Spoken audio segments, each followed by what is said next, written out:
Welcome in, everybody. The On Texas Football Tuesday Night Live stream is live. And we start by bowing our heads in a moment of silence for the end of the college football season. It is now officially over.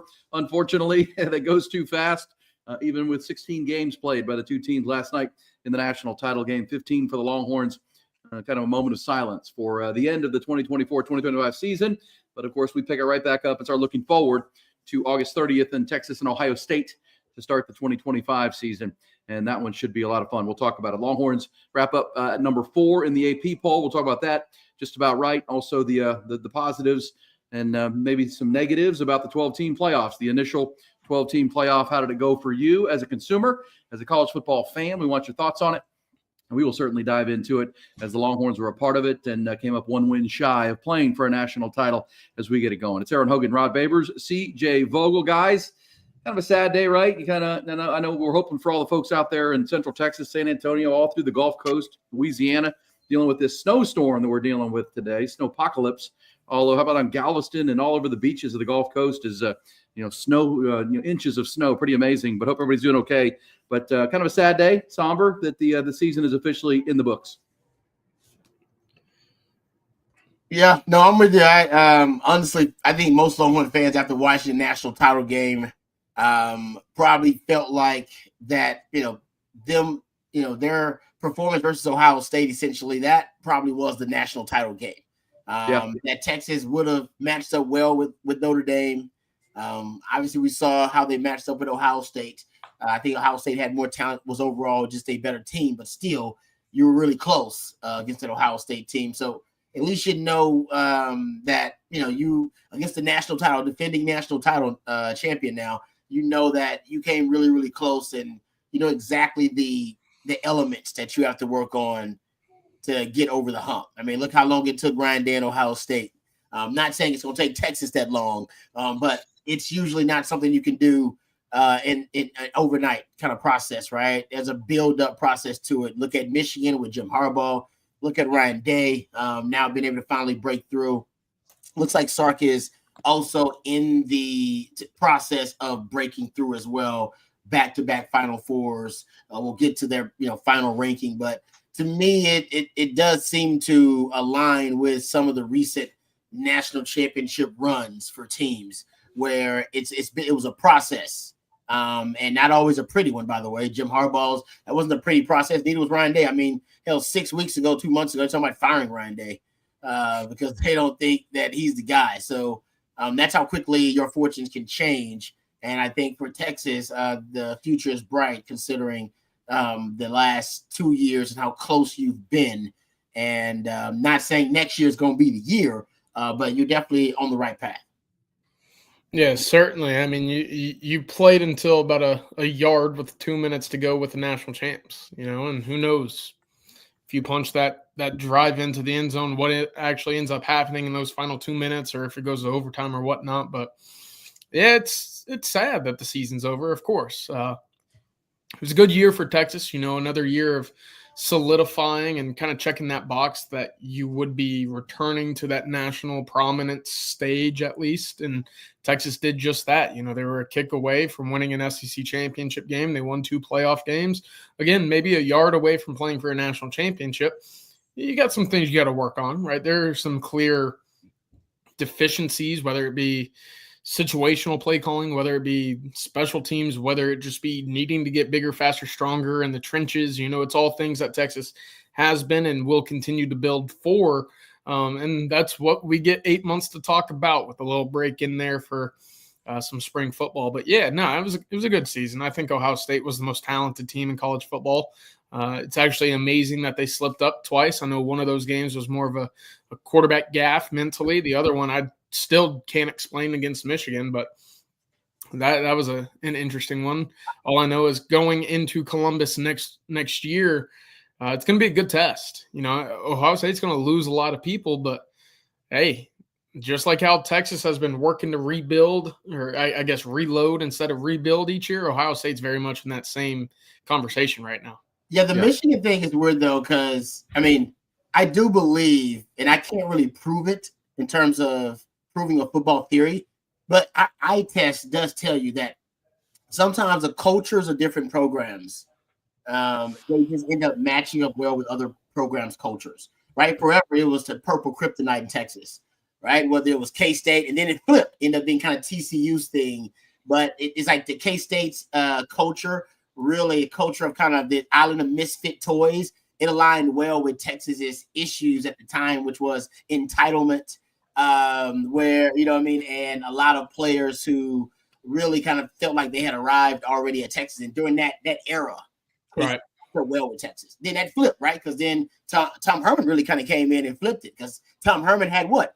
A tough, kind of gritty underdog mentality in his culture, right? That's why Tom Herman was great as an underdog, but wasn't always great as a favorite, right? So that culture of being an underdog matched up well with K-State's culture. So it matches up well, and then Steve Sarkisian carries it on. Remember Nebraska?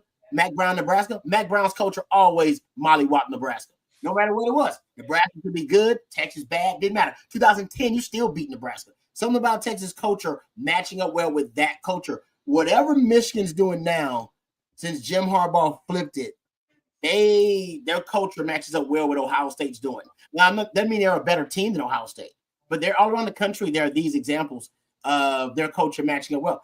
It could be a culture thing. It could be a roster thing. I mean, Georgia matches up well with Texas. Texas ranked higher than Georgia. They believe Texas is a better team than Georgia in the end. But we all watched that game and went, yeah, that's a bad matchup for Texas right there. That does exist in this of heavyweights and juggernauts and blue bloods, that sometimes that's a bad matchup for your program, and it takes a lot of coaching breaking tendencies and a lot of coaches solving problems to be able to deal with that. But I think that exists. Like I said, it's hard to prove, but I think it does exist. I've seen it with my own eyes. No, I think you're right about that, especially that's one of the gregreat rivalries in college football. So, and kind of like Texas OU, it goes in cycles, and it's cyclical. And when it gets in, you know, when one side takes the culture like Michigan has or Ohio State had before that with Urban Meyer, it gets in the head of the opponent. It gets, they think about it year round. It's driving them crazy. And then they do crazy things come game day where they're trying to prove a point and be stubborn and all kinds of things instead of just winning the ball game. I think that's what we saw. We'll talk about that as the goods and the pros and the cons of the college football playoff. I would say to your point, Rod, about building to a championship, I do feel like, we'll see if next year's the year for Sark and Texas. They were, we know Ohio State after that Michigan game used that as fuel to refocus and understanding just how, rare it is to have this chance. And, typical in a previous playoff formats, that loss would end of their season except for like a Citrus Bowl appearance or something. And, Ryan, they might have been fired if they're in the 14 playoff from a year ago. And instead they understood what their opportunity was, and they went and beat number 1, number 3, number 5, number 7 on their way by an average of 17.5 points, by the way. So they left no doubt who the best team was. Yeah, that's a rare thing. And I think it's one of the great pros of the college football playoff. But to your point, Rod, about where Texas is, it feels like the last 3 national champions have been, for lack of a better term, super teams, right? They had built to it. Georgia, when they went back to back, had built to that. It took Kirby Smart a while to kick through that door and beat Nick Saban and get into that position. Then when they won 1, they won 2. And then, Michigan was in the Final Four back-to-back years, and all those seniors came back and they rallied around it and rallied around the scandal and the sign stealing and, went and won in the championship. Georgia had like 14 or 15 players drafted that second year. Michigan then had 14 or 15 players drafted last year. Ohio State might set that record this year for players drafted because CJ, in this day and age of NIL, so many of those Ohio State players came back that normally would have gone off to the NFL. The Travion Hendersons, the Jack Sawyers, those type of guys, Emeka Egbuka, the receiver, all could have gone pro a year ago. They all came back, got NIL dollars to do so. Plus they added the transfers through the portal and Will Howard and Quinshon Judkins and Caden Stearns and those type of players. And, this was their year to go get it done. And, they did. And you wonder if that's where Texas is now. It's been back-to-back years on the doorstep, playing in the semifinal, right in the goal line area to try to play for a national title. Can that be fuel?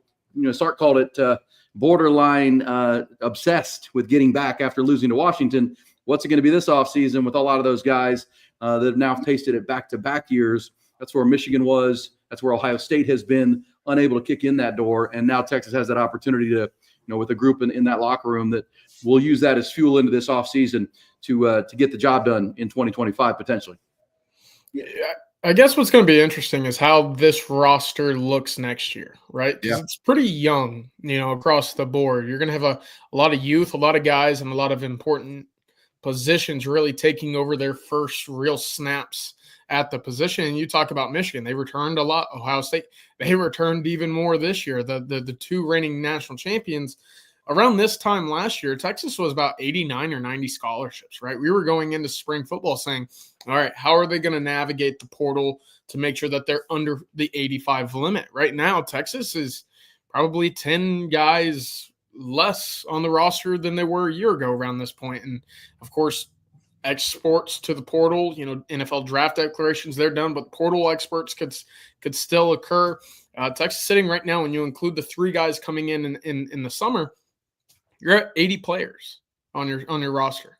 So you could go out theoretically and add 5 guys, and we could debate and sit here and kind of ponder over how they're going to use those 5 scholarships. Of course, I still believe that there are going to be some departures in the spring as well. So that number really could get up to about 7, 8, 9, maybe 10. That might be a little outrageous, but you need some depth. You need some guys that we kind of coined them those glue guys. You hear them in basketball all the time. Obviously, Brock Cunningham comes to mind.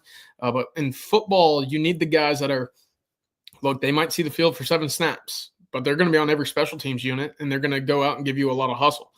And a lot of guys this year specifically that you could point to were, David Bendas, Mo Blackwells. You got Juan Davises of the world. You got to have those level guys. I don't know if Texas has a whole lot of them right now. They got a lot of young, super talented kids waiting to come up and get their turn, and that's great, but you got to have some experience. So I'm eager to see how that kind of fills out towards the back end of spring, because that's something that when you look at Ohio State and Michigan over the last 2 years, they were littered with NFL all-pros on both sides of the ball. But they also had, 20, 25 guys who, look, they're just here to finish their college career with a bang, and they've been there for 4 or 5 years. Yeah. Got to have those guys. So I'm excited to see how that's filled out.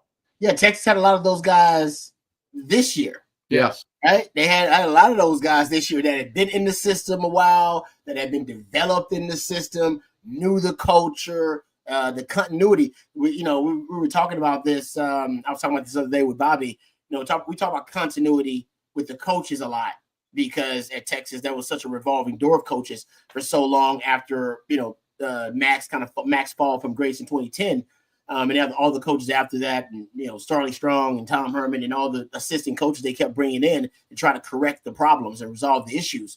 But we didn't talk about continuity with the team and the roster as much. And these days, with the transfer portal, that's actually not easy to achieve.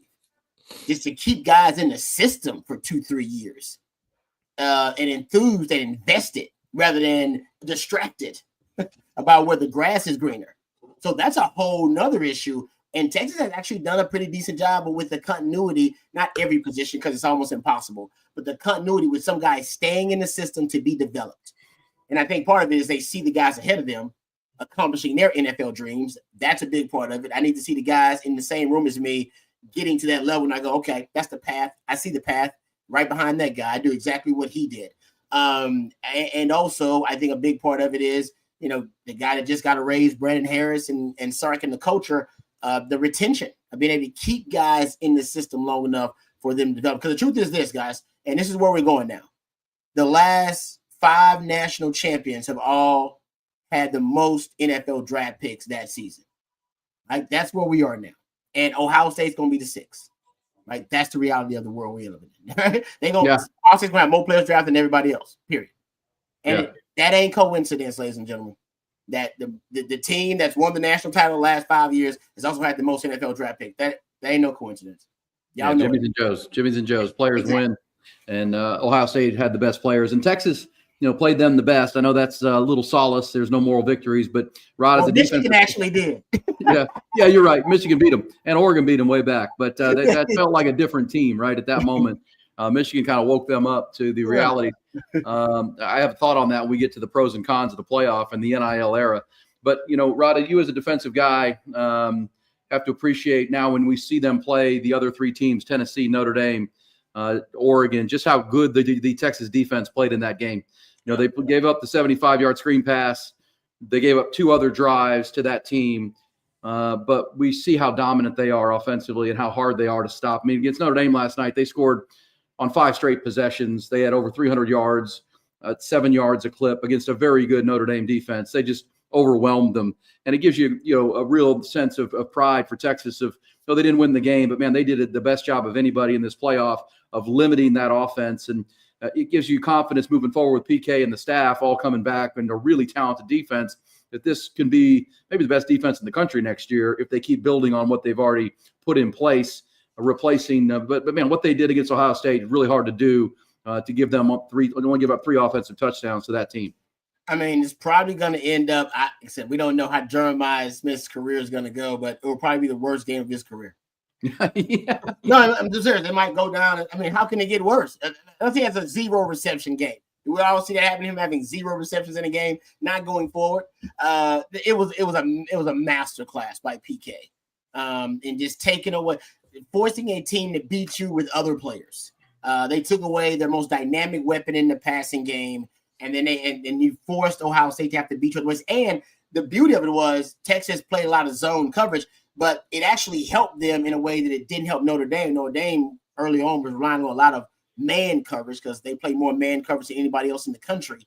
And that's what they do really well. But man coverage against Ohio State wide receivers, the best wide receiving core in the country, is a different beast altogether. And doing that with a mobile quarterback, turning your back on a mobile quarterback.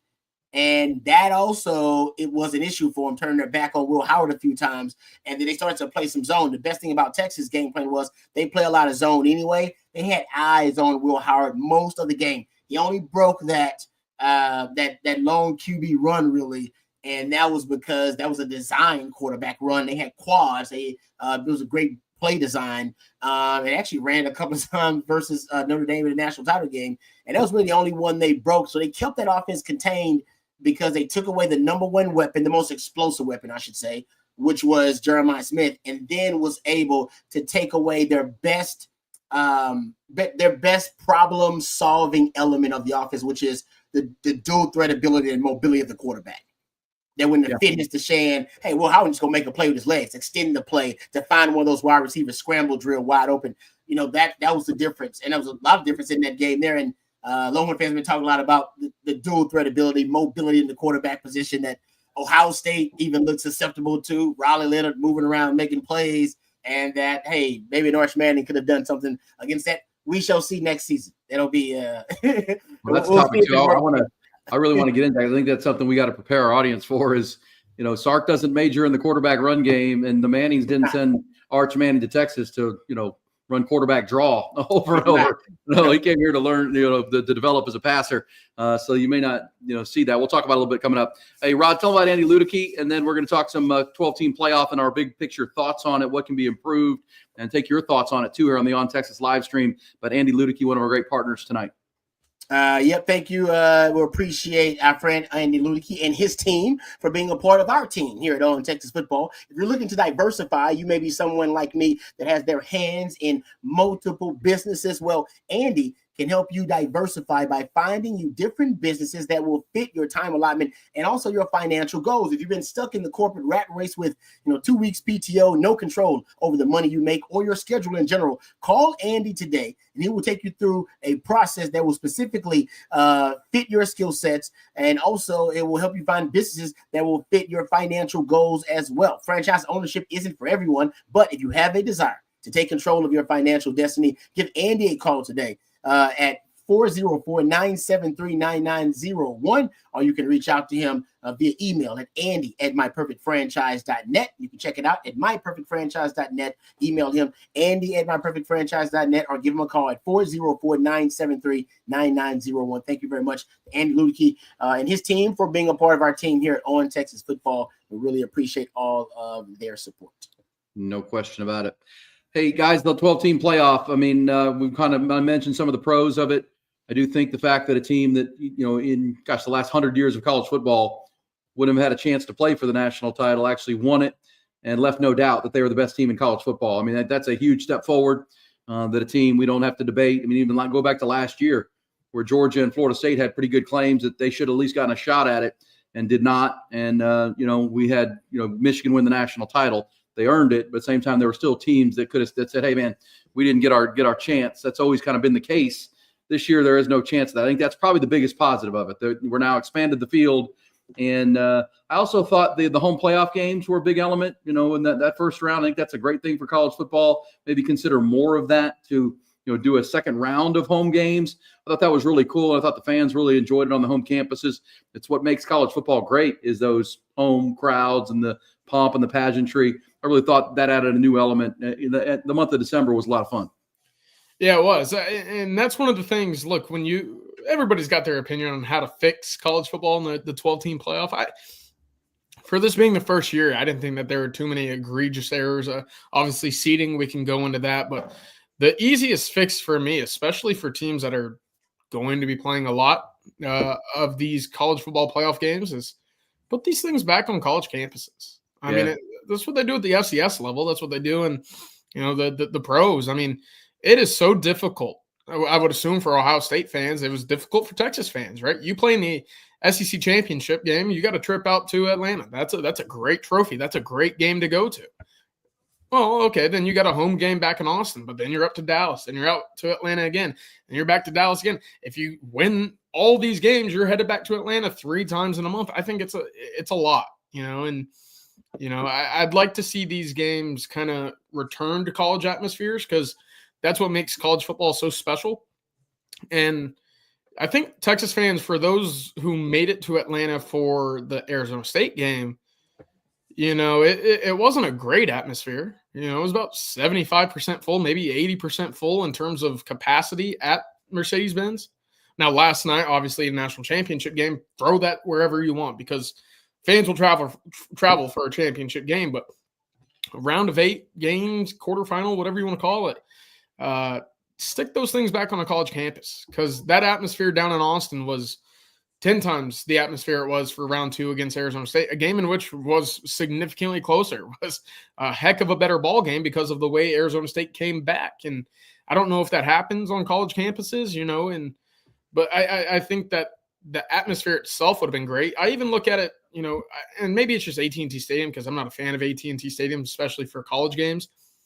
But Texas-Ohio State, great game, what a great atmosphere, and I think you're missing some of that. And again, maybe it's the venue, but I think if you throw these games back onto college campuses, there's no question, right? 100,000 people wherever you play are going to be great. We saw it in Ohio State against Tennessee. We saw it in South Bend for Notre Dame and Indiana. I thought it was spectacular. So I'd like to see 2 rounds at the least. Getting bowl games and, all those executives to agree to that might be a challenge, but I think that was absolutely what I would do if I was CFP commissioner for a little bit. Yeah. Well, and listen, I mean, Rod, think about this. To his point right there, I think it's very astute because, the fans just can't afford to travel to that many games. There's too many. But, the seating, I don't think it's going to change this year. I think because, remember, they're locked in for 2025, 2024, 25. So, anything that is changed for next year is going to have to be a unanimous vote of all the conference commissioners, and they're not getting that. Big 12, ACC, and they're not giving up that automatic top 4 bid. They're not going to give that away. They're going to make sure they keep that as long as they can because after 25, then the SEC and the Big 12 or the SEC and the Big 10 take more control back, and it doesn't have to be a unanimous vote after that. ESPN's contract comes into play, and things will change more dramatically. But at least for the next year, you're right that you're not going to get a unanimous vote on these things. But as for the home games, think about that, guys, because everybody talked about the seeding and the 3rd and 4th seeds weren't very strong. Well, what if Penn State had to travel to Boise State to play a home game, right, for the higher seeded spot? What if Texas had to go to Arizona State to play out in the desert at a home game at the Sun Devils? That makes it a whole different element. I think that would be pretty dang cool to be playing back-to-back home games and then include the bowls, in the quarterfinal round, or excuse me, into the Final Four and into the national championship game. I do think there's an element there that I think could be really strong because it would give those top 4 seeds not just the bye week, but they'd also give them a guaranteed home game as well, not just the 5 through 8 seeds. Yeah, no, I like that idea. I'm with. I think CJ had a great idea there, and I know there's discussion about it. I don't know if there's actually serious discussion, but they have talked about trying to move that second round of games back into on campuses. There's discussion about it. So I don't know if that is actually something substantive, but I agree with CJ on that one. I mean, that's how you make it electric, and it is a benefit for the fans. Makes it a lot easier to do, especially around holidays and stuff like that. It makes it damn near impossible to be traveling across the country. Yeah, and it actually makes it a reward for the top 4 seeds of winning their conference. They get the 3 weeks off, but then they also, Ohio State all of a sudden has to travel to Oregon to play at Autzen Stadium, right? Yep. Notre Dame has to travel to Athens, Georgia to play Georgia between the hedges. Texas has to go into Arizona State. Penn State has to go into Boise State. To me, that's more compelling and better college football than neutral site, sanitary environment, kind of split crowd. That actually, because some have argued that having the long time off, was not a benefit at all to the top 4 seeds. Giving them a home game after that time off would give them an absolute benefit to winning their conference. I couldn't say it any better. And again, that's what this year and I guess this upcoming year are going to be for. Because, I mean, there's no reason for Oregon to have as tough of a slate, a schedule ahead of them as, some of the teams that we saw. Shoot, even Texas, I think, had a smoother path to the semifinal than Oregon. So, it's unfortunate, but hey, that's what the debate shows are for, and that's why we're here. Rob, CJ, any other real benefit? I mean, things you really liked about the 12-team playoffs, or things you really, because you can't control the blowouts. I mean, blowouts happen in the NFL playoffs too, quite a lot, where it gets one-sided. You really can't control that. I do think the home games we just talked about might mitigate that a little bit. But anything else that you really liked or were concerned about? I mean, you could change the way they seeded, but like you said, the Big 12 and the ACC aren't giving up that guaranteed spot for the conference champion. They just won't do it. There's no way. And why would they? That'd be stupid for them to do it. That could potentially, the way they seed the teams early on, giving that automatic bye to the conference champion, I mean, that could change your first round. There's the level of competition in the first round a little bit, but I don't think they'll do that. Also, I think it might have went on a little too long. It might. I mean, Buster. Yeah, I think there's a way to do it earlier. They got to try to figure out a way to shorten it a little bit. But look, 3 weeks off is a long time. 2 weeks off for Texas was a long time, even with the SEC championship game in there, right? I don't know, and I'm sure there will never be a year in which you abandon conference championships completely. Yeah. There's too much pride in the regional territory and whatnot for that to just go away. But that's a long schedule that we just went through, and there wasn't much build up to that game last night. I know that we talked about it because we're a college football show first and foremost, and we're talking about how Texas was just that close to getting in and playing into it, but I got the sense that, it was like, oh, yeah, there's a game tonight, rather than, I can't wait to see Ohio State, Notre Dame duke it out for being the best team in the first 12-team playoff ever. It got swallowed up by NFL wild card weekend and divisional round weekend. It just kind of. I thought the Final Four was bigger just because it was ahead of the wild card games, and it really made this super spectacular football weekend. I agree that playing it on the Monday night after division, because I've always said divisional playoff weekend is my favorite weekend of the NFL season. 2 days and really good teams, really good games, double headers both days. And then, of course, dropping it on MLK Day, which, that's the way the calendar drops, where people are off work and honoring that, and the inauguration. It's just a lot of things were happening. Yep. And, that Monday morning sports radio news, talking head format is all going to be talking about the games that just happened over the weekend and not really focused on the national title game. It is almost going to be an afterthought. And, that's something I saw Joel Klatt was tweeting about trying to get the national championship decided on New Year's Day. That's where college football, we should own that on New Year's Day. I don't know if you can compress the college football schedule enough to go 3 weeks backwards, but I'm for that. I think that'd be pretty cool to crown a national champion on New Year's Day and kind of make that and get ahead of the biggest and most important games of the NFL. One way is the week 0 nonsense. Everybody starts week 0, like started early. I know people are saying about concerned about how hot it is. It is hot down south. All right, during week 0, I get it. Not any cooler the next week. Exactly, like it ain't gonna be cooler. So my thing was, that one little week where it's like, oh no, we're week 0, we're starting week 1. No, just start week 0, and you're already now you got to cut 2 weeks off of it. and that's a little bit easier. Because maybe that's just like CJ says, maybe you don't need so much time off in between championship games and the playoffs starting and all that, and maybe you can cut another week off. But I'm with you. I think it might have the timing of it. I don't know if they could have helped it, like you said. I mean, MLK Day inauguration after the divisional round. But man, you gotta have someone who is thinking and looking ahead long enough to be able to avoid those types of Buster Clucks situations for college football, because your national title game with Notre Dame and Ohio State, you're talking about you couldn't get enough buzz with that. You can't get buzz with Notre Dame and Ohio State. Like that's nice. I mean, Texas can get more buzz, but that means you ain't got many programs that can. Yeah. Period. Well, I agree with you on the 0 week. That buys you a week. And look, I've argued that maybe because I've been doing this, Rod. You were there when they went to the 12-game schedule and the 12th game in college football.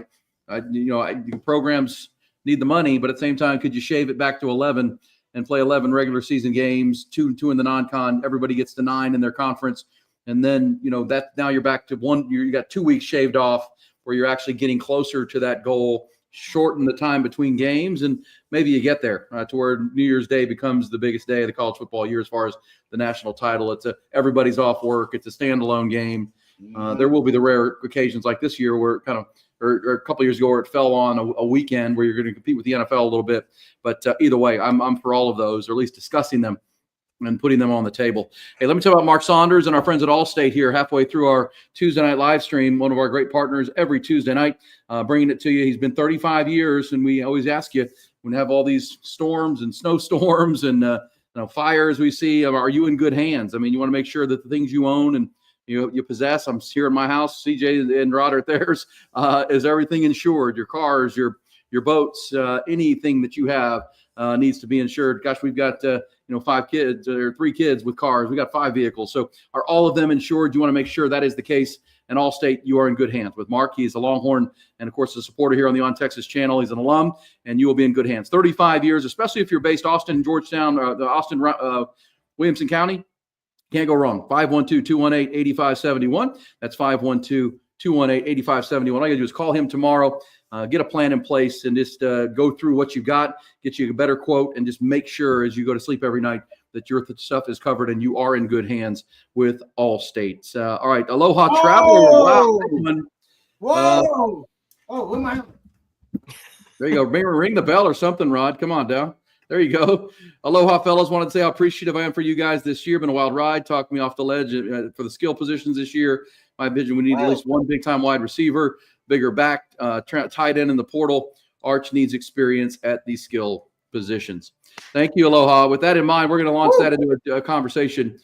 Pick that up. I mean, the big back, CJ, will be your namesake, CJ Baxter, right? I mean, there's that big back will be back and by all accounts healthy. I thought one of the important things and you cover the team closer than we did. I mean, like a day-by-day basis, CJ, is it fair to say even with CJ's injury and rehab that he was still very involved with his football team, and he was a part of the Culture Wednesdays and the leadership things we talked about? It wasn't like he was separated. He should come right back in, be healthy when he's cleared, and be ready to bring that 230-pound frame back to the running back room. Yeah, that's going to be key. I mean, he's a heck of a person above football player. We got a glimpse of seeing the football player last year in his freshman campaign. Unfortunately, we didn't get to see that much this year, but that's a guy that didn't disappear when he got hurt, right? He was around the facility going through treatment, going through training, making sure that he was still involved. We saw him on the sideline for just about every game after the first 3 or 4, when I think it was still encouraged not to get too close to the field while on crutches. But the minute that his crutches and kind of that limp disappeared, he was back on the sideline. He was right in the mix. He was out at pregame warmups. He was on the sideline. He was one of the first people to walk out on the field and give Ryan Niblett a high five and hug whenever he scored his first career touchdown. Heck of an athlete. When he gets back to full health, that's going to be his job. It's just about what can Texas do to build around him. That's a heck of an athlete there, Rod. No, I agree with you. And I've got a chance to talk to him. We do the Third Longhorns podcast. And I was blown away with the maturity of the young man. I haven't spoken to him since the injury, but I agree with CJ. You're talking about outstanding football character, but also a guy that I thought was mature beyond his years. So I got faith that CJ Baxter will come back and will be, just as impactful as he was when he first got on campus. But there's no doubt as a coach, you have to plan. You hope for the best, but you plan for the worst. So Sark's got a plan on potentially CJ Baxter having some growing pains, or maybe there being, maybe a slow, recovery and rehabilitation when it comes to CJ Baxter. That's just being a responsible coach. But I'll say this about Arch and needing some weapons and talking. And thank you, Aloha Traveler, for the super chat. Very, very kind of you. It really is. As I'll keep the helmet on for as long as I can here. But the skill positions, I am really looking at Ryan Wingo and DeAndre Moore. They got to be huge this year. You got a young quarterback and a young O-line, all right, inexperienced O-line. And although the ceiling is as high as it can be for Arch, we're talking about a guy that could win the Heisman one day, be the number 1 overall pick. He's got 1-1 type stuff. So there's no doubt he's special. But there still will be growing pains. There always are for young quarterbacks. And we're talking about how we don't know who's going to be, what the identity of the run game is going to be, right? We don't know that because you got a new O-line, and we don't know about the running back position overall. When you're going back to building an identity of an offense, you build it around proven commodities, right? You build it around things that you can count on, things you can trust. And when I'm looking at the offense, like I said, got a really high ceiling for this offense. The things that I can trust, Ryan Wingo and DeAndre Moore should be guys you can trust. That circle of trust, I always talk about the wide receivers. And I think for Arch Manning, in his growth and development, man, Ryan Wingo is a guy that, and I said it when I first saw him, I think he's got first round potentially. He's got that kind of ceiling. I'm not saying he's going to do that, but he's got that kind of ceiling as a player. It's time for him to start doing more than flashing that this season, to put that together consistently. And for DeAndre Moore, I think DeAndre Moore can be that leader in really the leader on offense, period, for you. A guy who can lead by example. I remember Jerry telling me he was one of the first guys every practice and during training camp. He'd be the first guy out there. All right, first guy out there, learned his leadership skills from a guy like Jay Witt, who was known as a culture warrior and a culture bearer. So not only do these guys need to lead on the field, and I'm talking about Wingo and Moore, and those are kind of proven commodities that I can see on offense. Trey Wisner's in that conversation too, in the running game as well. CJ Baxter has done it, but coming off the injury, maybe there's not as much trust with him until we can see it on the field again post-injury. But, man, I think the guys that I'm going to expect a lot from, and I'd be disappointed if they are not both consistent game changers for you. Well, playmakers for you. I think Ryan Wingo's a game changer. I don't want to throw that term around. I think DeAndre Moore can be a playmaker. I think Ryan Wingo can be a game changer. And if he can start to fulfill that expectation, I think the offense can, like I said, I don't know what the identity is going to be. We can kind of guess that and figure that out. But I do think it'll be just fine because they'll be able to produce enough explosive plays, and they'll have enough players that'll demand respect and attention from the defense, where it'll allow Sark to be able to manipulate matchups and engineer matchup advantages. Hey, Rod, let me ask you this question. Like a superhero, when you put that helmet on and strap it, does something click in your head? Like, oh, I love it. I love it. It is. I'm in here sweating all. I'm sweating inside the helmet right now. Ready to go. No, it does. I'm surprised that it still fits so comfortably. I can wear it probably the whole entire broadcast, and it really wouldn't be uncomfortable at all. That to me is like the most compelling thing, is that you would think at this point this thing's been sitting in storage facilities, all kind of stuff. I haven't, there's been no maintenance on this thing for, we're talking about 20 years, something like that. I'll put it on right now. No joke, dude. I think I can go hit somebody with this thing right now, and I think I'll be all right. I think I'll be just fine. You might not get up tomorrow, but I don't know. Yeah, so the helmet will be fine. I wouldn't be. The helmet would be fine, though. The helmet would be okay. Yeah. Love it. CJ, on that Arch Manning and the great super chat from Aloha, we talked about CJ. Rod just gave his opinion of guys, but do you think, you mentioned there's still five or six scholarships to work with here. What are the positions you're looking at? I mean, obviously, if you want to, look for a second big running back just in case. I mean, CJ Baxter, the injury will be like 1 year in early August. So you got to plan for maybe some swelling and soreness. You hope it goes great. But as Rod said, hope's not a strategy. You got to make sure, whether it's Jarrett Gibson or Christian Clark or whoever that's going to be, but maybe another big back just so you don't have that problem you had this year. Tight end, obviously. And do you think they need another wide receiver? Yeah, I think a speedster, maybe a one and done level wide receiver on the outside is in order for the Longhorns. I think a big body running back would be something that they venture down as well. Look, you got 4 guys that are healthy. You got 2 guys that are coming back. So that room's going to eventually get really crowded, but there's certainly a need, right? Are you going to trust Jarrett Gibson to take that sophomore leap? You would hope so. James Simon, another big body back, a lot of talent, but again, you're going down that freshman route of, do you trust the youngster to make the plays in the red zone to hold on to the football? Because Texas fumbled a lot this year. Like, that was a big issue for Texas this year. A veteran back that can understand pass protection, that won't be afraid to sit in there and take on a pass rush from a guy who's going to be a top 3 pick or something like that. That's going to be huge for Texas, and I would like to think that's CJ Baxter, but you just can't guarantee that to be something that he can be ready for week 1, given the knee injury. So we'll see. I do think that you do have the opportunity to go out there and get a running back. I think tight end's one that you venture out and at least test the waters. Texas did it earlier in the winter period as well. And that was before Amari Niblack entered the portal. Now that he's departed to A&M, which is certainly pretty interesting, I definitely think Texas has a spot at tight end available. And that's not a knock on the room that they have. It's just, again, you're very young. You don't have a lot of experience there. I actually don't know if you have a catch returning amongst the guys in your tight end room. That'll be something I look up, but wow, yeah. Texas had the luxury of having a 4th-year guy that sat behind the guy last year come into his own in Gunnar Helm, and he exceeded expectations. The issue is you might have a more athletic piece waiting in the fold, but at least last year you got to see what Gunnar Helm could do against an Oklahoma, against the Kansas, right? He got to play some meaningful snaps. It's not where Texas is sitting at right now at the tight end spot.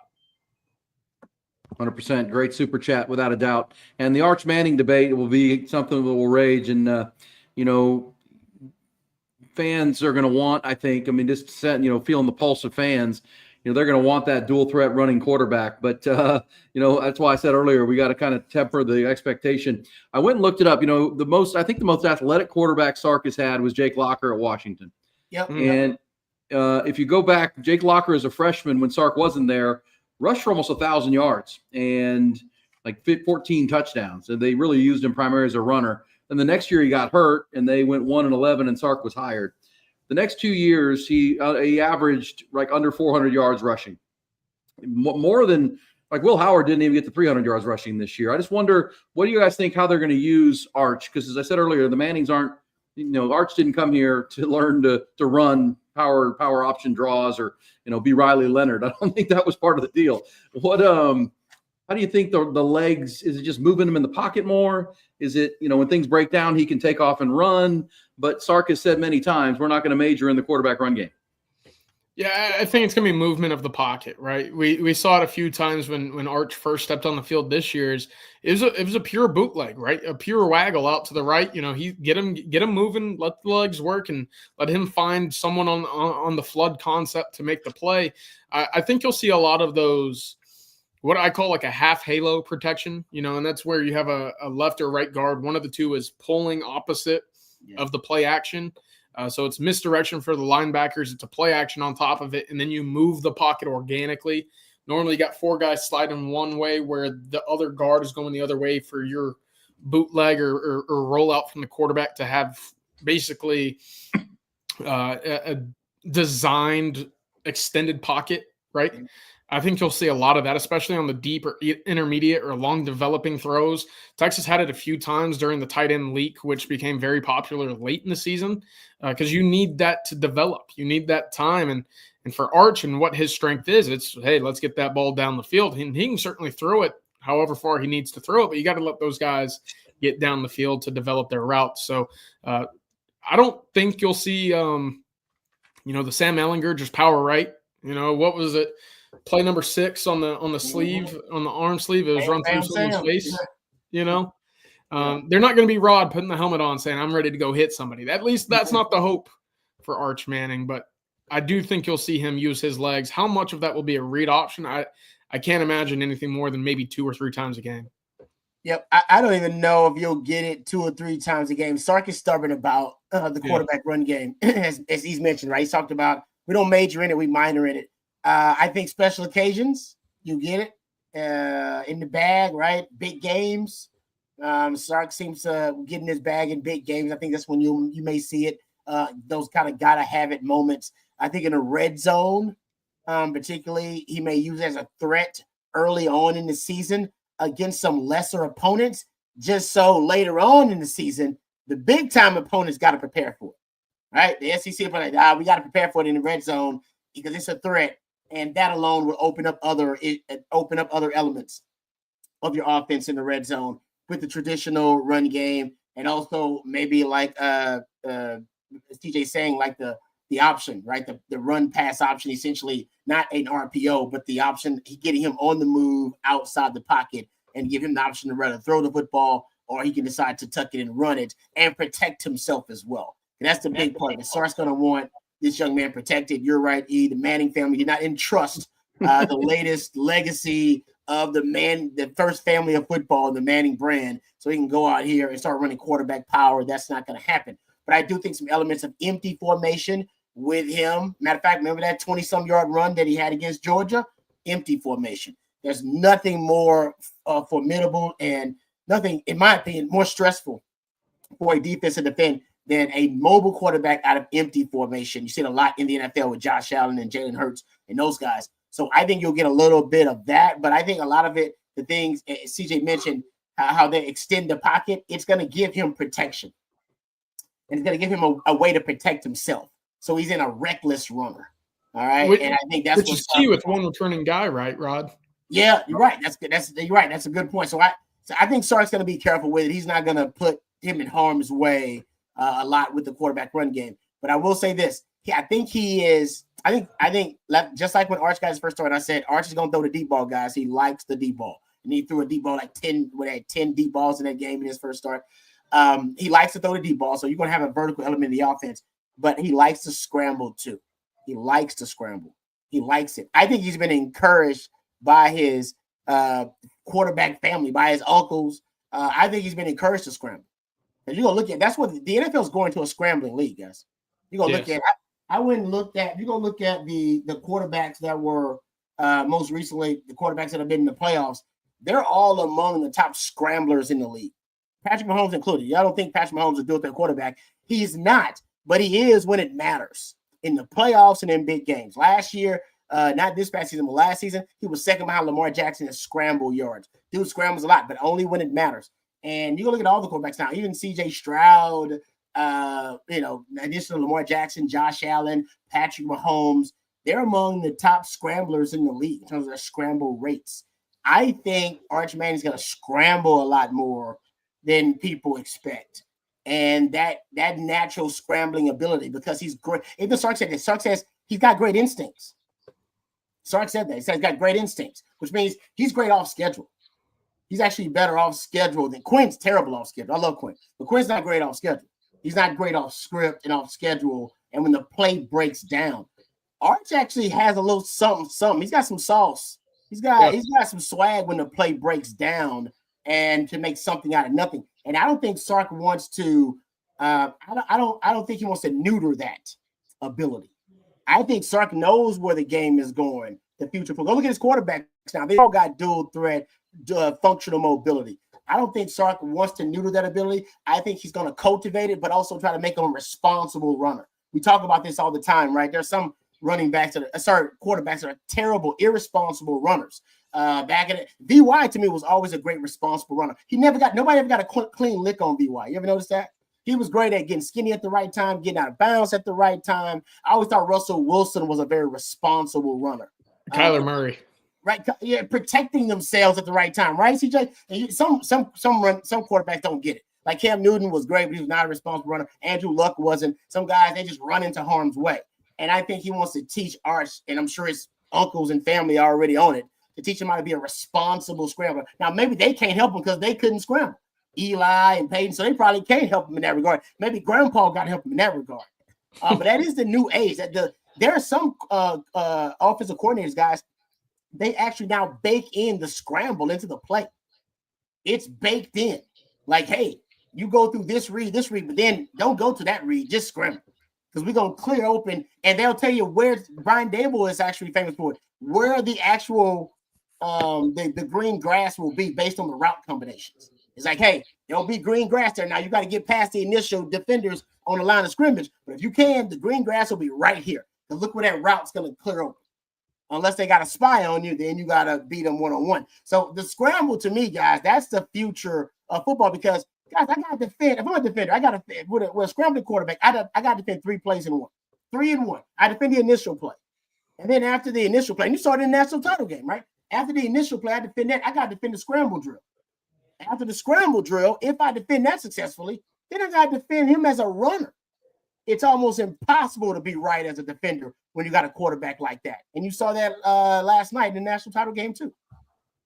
Yeah, I think the 4 quarterbacks still playing in the NFL would give you that too, because Josh Allen's gotten so good at it to scramble to buy time to throw, but also take off and run. Patrick Mahomes the best at it.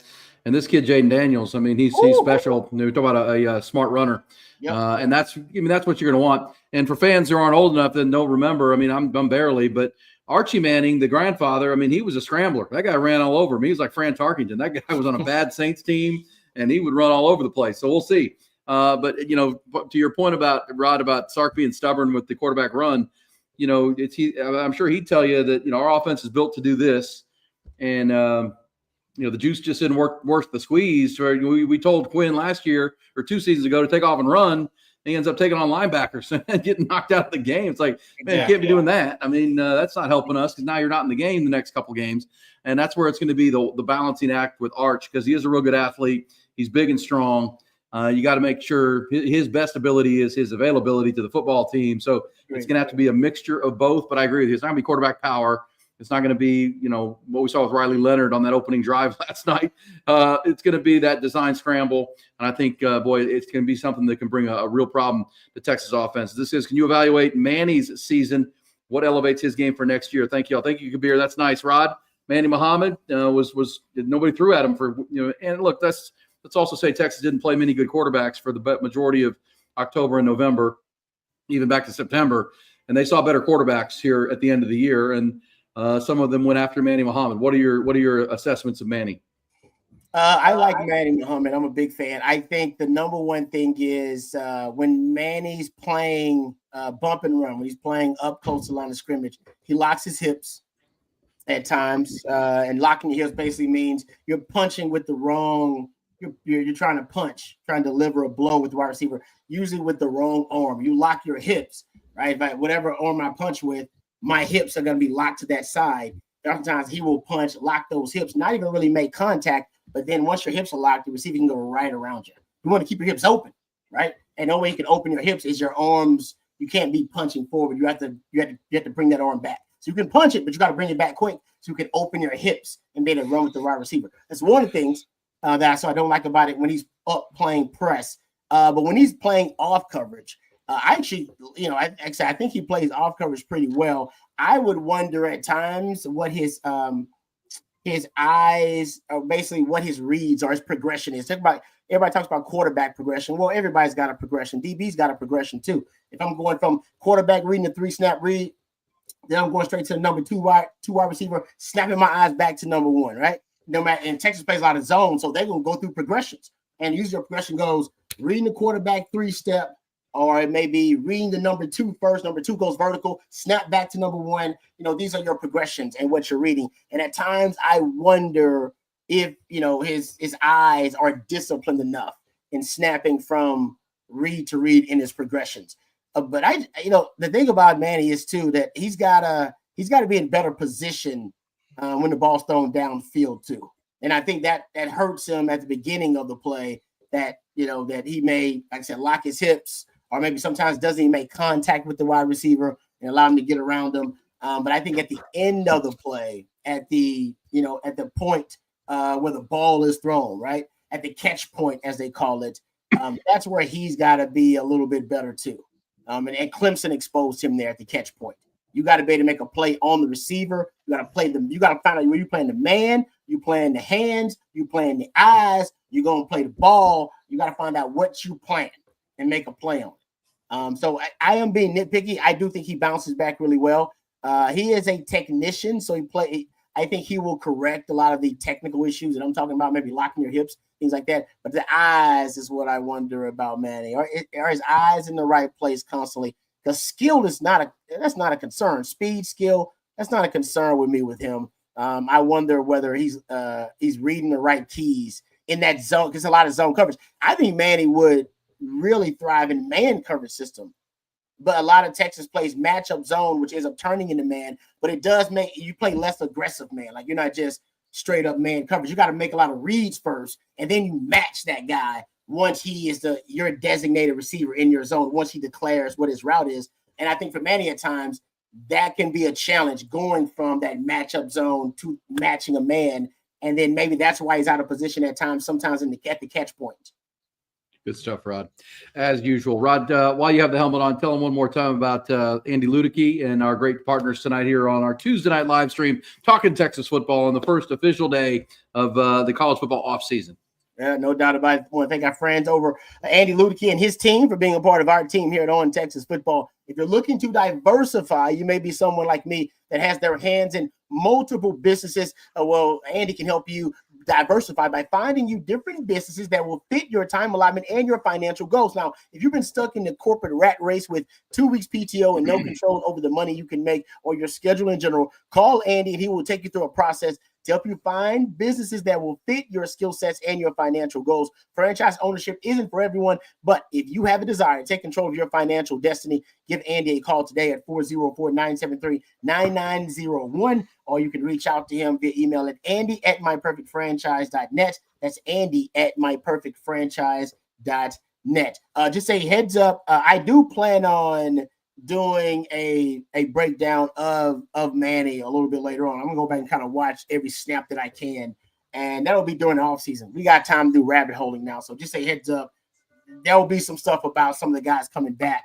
Plan on doing some kind of one-on-one film study with some of these guys and breaking it down. So that'll be coming later on, and I won't break down Manny, but I'm a Manny fan for the record. I think Manny is legit. I just think that Texas system, it doesn't necessarily highlight his strength, which is he's a technician and man coverage. You just give him a guy to cover. I think that's when he's better. He's got to learn, kind of like Jade, about the nuance of playing matchup zone, because that's what Texas does really well. I think he'll get there next year. I really do. I think that's just part. It's not easy to play matchup zone. It's not as easy as people think it is. And Texas plays aggressive matchup zone. Well, Rod, that's kind of the life of a college football player, right? Or college athlete. You're learning as you go, right? You're not going to know it all when you get here. That's kind of the whole point. And that's why you have good coaches and you learn from experiences. And as you said, you have time to go rabbit hole it now during the season. Or CJ, these guys don't have time to really do that. It's just on to the next and on to the next. And this is the time where you can work on those things. That's at all the positions. And that's really, I think, has been a strength of this coaching staff, is taking what they need to work on, making that the goal board, and then moving through the winter and the spring and then into the summer, where they come back and take that next step as a football player. That's where we've seen this Longhorn program really accelerate in the last 2 or 3 years. Yeah, it has. And we've talked about it in the sense of getting, big picture solutions, in terms of, well, I guess it was third downs 2 years ago. Last year was red zone. You had a solution a little bit for red zones for the first 6 or 7 games of the year. I think you were, 21 of 24? Like, you had a really solid start to the year. And then maybe that's the next rabbit hole, because I couldn't tell you for the life of me what went wrong in that second half that was working in the first half. But even beyond that, the individual playmaking and development is really encouraging. And I think that when you look at the linebackers of this year, I'm really excited to see how they develop for next year, because I think that there's still some times where maybe you don't read the right run fit. I think that you get lost in coverage a little bit. I look at Anthony Hill, as good as he was this year, especially in some of those big-time games like Vanderbilt and Oklahoma. You can only expect him to improve going into year 3, because he's seen it so often on tape. We'll have another spring season to diagnose tape and his own mistakes or whatnot. So I'm really excited for that. Again, moving Jahdae Barron outside last year, playing Barron Sorrell on that edge while getting Colin Simmons acclimated and spinning down, and Anthony Hill to the middle of the field. It's all different things that they do very well to get, all sorts of, intriguing skill sets on the field and in packages together that I'm excited for. And, who knows what we'll see next, but that's what that little glimpse of spring football will bring for us. Mm-hmm. Any early prediction on what the massive overreaction will be from the spring game? Last year was the secondary is terrible. Turned out to be pretty good. Turned out to be pretty good after they got towards. I will say that they were terrible during the season, so that overreaction was warranted. It was double-edged. It was two sides to it. Yeah, they weren't. The overreaction is going to be on one of the offensive line or defensive line, because you got a brand new group and you got a brand new group on the other side. Who's going to win that battle and who's going to be bad? Oh boy. Yeah. Overreaction Tuesday coming soon. What we love about it. Hey, let's get a couple more supers up here. Thank you, Miracle Martinez. Aaron, so good to have you back on Morning Sports. Thanks for that. Yeah, Very nice. I like that. Let's also do way too early look. What tendency break do you think we could pull out in week one? Oh gosh, with new personnel. We got a lot of time, 218, 19 I will days. say this: if Jim Knowles is there, if Jim Knowles is still there, I got something for you right now. 6 O-line package, more quads in that game. 6 O-line package and more pony package. Done. You're welcome. Hey, how about pony package? The numbers don't lie. Even in the game versus Ohio State, go look at pony package. Go look at when they run quads a couple of times, and go look at. They didn't run 6 O-line, but the 6 O-line package worked really well versus Jim Knowles and 3 high safety. Well, and I know we've talked a lot about it, guys, but Rod, you said it when it happened way back in August. When CJ Baxter got hurt, they were going to. I think we all thought, and I think Jerry and Bobby were talking about how that pony package with CJ Baxter and Jaden Blue in the backfield at the same time was a big part of what they wanted to do. It was a big part of their offense. In addition to the power run game, that was huge. And then when CJ went down, it just really changed a lot of that. And then they were just kind of scrambling to find an offensive or running game identity. That was going to be one of the staples of their offense, CJ. Yeah, absolutely was. And Texas went into those first 4 games, right? The non-conference basically on one leg. Not to go down the route of CJ Baxter, but they were missing, your transmission and trying to, run your car up a hill. It's a tough thing to do because he was expected to take on so much for you. Now, again, Texas had some relative success, especially in the red zone early on in the year. And I don't know what the reason is for that, but I have to imagine that you start looking at ways to quickly remedy it. And look, a lot of that was putting the ball in the hands of Quinn Ewers and say, go make, something out of nothing to Isaiah Bond or Matthew Golden on one-on-one routes. We saw that more early in the year. Without a running game, I think that's something that they kind of relied on. And maybe, Rod, that was what it kind of turned into, is that you did have some running success in those middle of the season games. You had that big game from Trey Wisner against Oklahoma. Maybe then you got back to the red zone and said, okay, let's go back to this running success. Let's just power it in. And you didn't have that back like a Roshan or a Bijan that we've talked about, the Sarkisian hangover, where he was like, okay, we got our guy, just give it to the back and he'll figure it out. Maybe that's what it was. I'm kind of talking my way through it, but you didn't have that originally, and you saw a lot of one-on-one routes. We only saw that every now and then to Xavier Worthy, yet to start last year, it was coming out firing to Bond and Golden. I was like, okay, put it all in Quinn's shoulder. Maybe the injury played part of it. See, I don't know. Yeah, then he got hurt. Yeah. And now you're kind of back to square one.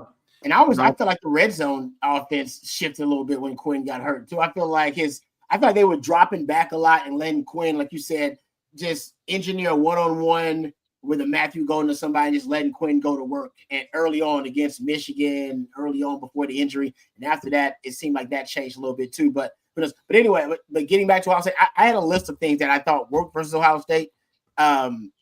Multi-motion plays worked really well. You averaged over 8 yards per play on multi-motion plays. Plays with a player in motion multiple times or multiple players in motion on the same play. your pony package, you didn't run it but like 5 times, still average over 7 yards per play. Quads, you had 1 run out of quads. And I said before the game, you should run more quads. And you had 5 yards on that run. There are some things I think starting to be a little bit more of. We're being nitpicky. You were really, really close. So a few little things I think could have put them on the top. That's the difference in, Texas being a championship team instead of just being a team that knocks on the door of the Final Four. 100%. And to your point at start that about Jim Knowles, there is a lot of thoughts north of the Red River that Oklahoma is backing up the Brinks truck to try to bring Jim Knowles to OU. They should. I think that's fine. Yeah. Oklahoma's defense wasn't the issue this year, so I know that they've addressed offensive coordinator with Ben Arbuckle. I know that they brought in John Mateer, a heck of a quarterback. But, hey, if you're Brent Venables, do all you want on the defensive side of the ball. Your defense has been good. That's not been your issue. Agreed. Yeah. They just need some positivity in that program right now. They need a shot of momentum of some kind, and Jim Knowles would be it. But why would he walk away from Ohio State? We'll see where that goes, because that Ohio State team could look a lot different. Thoughts Chip Kelly might get some offers as an NFL offensive coordinator potentially here with all these coaching hires coming down. Nice. We'll see where this goes. Hey guys, good stuff. A good hour plus of chatter. We appreciate Matthew pushing through the super chats, and CJ and Rod. And the off season is officially here for all of college football now, and we'll take you through it here on the On Texas Football Channel. There's a big recruiting weekend this weekend coming, CJ. I know there'll be more on that tomorrow and throughout the rest of the week. Yes. Jerry and I put up the recruiting breakdown earlier today. Just kind of going through some of the big names, some big out-of-state names coming in, especially at wide receiver. And that's another note, in terms of what Texas needs to do, get to that elite level. They did it this past 2025 recruiting class, but Rod, you realize, and Aaron, you realize Ohio State had a good quarterback, right? Good quarterback, won a national championship. But they had 4 wide receivers at the very minimum. Their top 4 wide receivers were all 5-star guys. Wow. Jeremiah Smith, number 1 player in the country, number 1 wide receiver. Carnell Tate, 5-star, number 3 wide receiver in the country. Brandon Ennis, number 2 wide receiver in the country. He didn't even see much field time at all last year, by the way. And then Emeka Egbuka, who finished as Ohio State's leading all-time wide receiver, 5-star, number 1 wide receiver in his class. Ryan Hartline's got it figured out, and it's very easy when teams do play Ohio State very well, and they go out there and say, oh, let's just take away Jeremiah Smith for one reception for 3 yards. And then you say, oh boy, now we got to guard all 3 of these other cats, plus the running duo of Travion Henderson and Quinshon Judkins. Yeah, that's a tough thing to do. So I really like where Texas is moving, right? We've talked about DeAndre Moore, Ryan Wingo, 5-star guy. This year specifically, Khalil Lockett, 5-star guy. Jamie French, 5-star guy. Who can you get to develop alongside with them?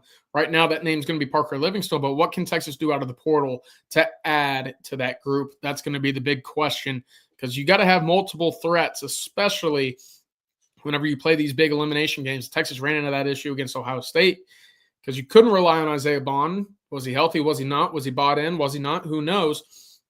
But when Matthew Golden went down, where did Texas go with the football? They struggled for 2.5 quarters when he was running around on 1 foot. So it's got to be a consistent piece or pieces moving forward. And that's one of the big keys that I thought Texas could continue to build on or take a page out of Ohio State from this past season. Yeah, and as you rattle off those names and 5 stars, how did they lose to Michigan? It's just, it's still remarkable, but it might have been exactly what they needed, a punch in the face. Hey, guys, great stuff, and good to see y'all. Good to hear from everybody, and appreciate you on a Tuesday night. Tomorrow morning, 8 o'clock, it'll be coffee and football with the crew into a busy Wednesday as we push forward. Senior Bowl's coming up next week. I'm going to actually be there live, so I'll be on the live stream from Mobile, Alabama. I'll see you there. Yeah. And CJ, we'll both be up there. So we'll see you there. We're headed there for all the Longhorns and so much content there with the top all-star game. The draft starts in Mobile for all these Longhorns. So we'll be there with the On Texas Football Channel with CJ. I'll be there as well. So we appreciate all y'all, and have a great Tuesday. Enjoy the snow, enjoy the ice if you're getting it in a rare occasion in a strange place here on the Gulf Coast and in Texas and in Louisiana. We'll do it again next Tuesday. Thanks, guys. Thank y'all. Y'all have a good Tuesday.